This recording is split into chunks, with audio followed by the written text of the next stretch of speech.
Okay mga kaloto, so tinanong natin yung ating mga players ng survey at para sa survey this week, ang sabi natin, ano ang mga ginagawa ng mga suki ng loto kapag tumataya sila ng loto. Okay, nice question. So yung mga suki sa loto, lalo na yung matagal nang tumataya, may mga sariling ano yan, pamanhiin, strategy o mga ritual. So ito yung mga common na ginagawa ng ating mga suki. Una, may mga lucky numbers sila. So, meron silang birthday ng mga anak, birthday ng mga asawa, birthday ng asawa, o birthday ng mga magulang. Tumataya din sila ng mga anniversary, ng mga special dates. Halimbawa, first kiss, halimbawa, first, lahat ng first, yon. Tapos, minsan tinataya din nila yung mga plate number ng mga sasakyan nila. Tama ba? Yun yung mga lucky numbers. Totoo ba? Comment, totoo sa baba. Pangalawa, gumagamit sila ng pattern. So, meron silang pattern, meron silang sistema. So, yung iba, sinusulat sa papel yung mga previous numbers, yung mga lumabas ng mga nakaraang draw. Tapos, sinahanap nila kung may pattern ba.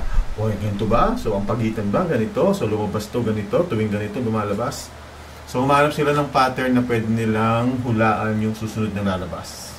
Ginagawa mo rin ba yun? Paki-comment. Tapos yung iba gumagamit pa ng hot and cold numbers. So, ano yung mga hot and cold numbers? So, pag sinabing hot, ibig sabihin, lagi siyang lumalabas. Tama ba? So, nililista nila yung mga laging lumalabas na numbers. Nililista nila yung mga tamad, yung mga cold numbers. Tapos, depende na kung ano yung gusto nilang tayaan. Yung madalas lumabas o yung ayaw lumabas. Ganun ba ginagawa mo? Okay. Pangatlo, may mga ritual o paniniwala yung ating mga suki sa loto. So, sila tumaya, nagdarasal muna sila. So, tinatawag nila lahat ng mga santo. Sana manalo sila. Yung iba, bumibili ng ticket na swerte. O bumibili ng ticket sa swerte na loto outlet. Kung minsan, pag nabalitaan nila yung loto outlet dun sa kabilang barangay na may nanalong jackpot, dun na sila tumataya. O kaya, dinadayo pa nila yung sa ibang lugar. Halimbawa, uy, may nanalong jackpot dun sa, halimbawa, sa San Jose del Monte. Doon sila tataya. Yun. Pamanhiin. Yung iba, hindi nagtutupi ng ticket. Kasi baka daw mawala yung swerte. Ako din, hindi din ako nagtutupi. Baka kapag nanalo, hindi mabasa yung, yung barcode. May barcode na kasi ngayon, di ba? Ayan. So, pwede naman itupi. Ayan, itutupi mong ganyan. Pwede. No problem.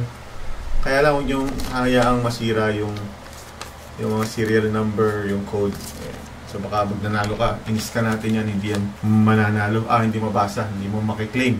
Okay, so pang-apat na ginagawa ng ating mga suki sa loto, pang-apat, tumataya kada draw o may schedule. Halimbawa, every Monday, Wednesday o Friday yung 6:45. So tinatayaan nila yan, ina-advance play nila yan, tapos yun, taya lang taya. Tapos kung may budget sila, parang bahagi na ng routine nila, parang nakakapi sila sa umaga, so lalabas sila, bibili sila ng loto. So yun, may schedule ng pagtaya at araw-araw tumataya. Pang-lima, yung iba, same combination every time. So inaalagaan nila yung number nila, hoping na sana pagdating ng panahon, kahit ilang taon na nilang tinatayaan, hindi nila binabago. Yung kapitbahay namin dito, 3 dekada na daw nilang tinatayaan yan. 1990, ano ba nagsimula ang loto? Exaggerated lang.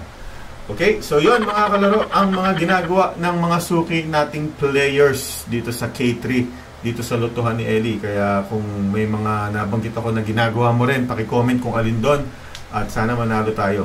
Yung mga hindi pa nakakataya sa loto outlet natin, huwag kalimutan, hanapin kami sa Facebook, lotohan ni Ellie. At syempre, i-message nyo lang kami dyan kung meron kang number na gustong tayaan, napaginipan, anniversary, birthday, number ng bahay. I-chat nyo na kami, tayaan, at Gcash lang, Gcash online lang tayo. Pag nanalo ka ng jackpot, saka lang tayo magkikita. Okay? Kung digit games naman yan, diretso na din sa inyong Gcash yan. Wala nang alisan ng bahay. Okay? Subscribe, follow. Magkita-kita tayo sa susunod na survey video. That was nice.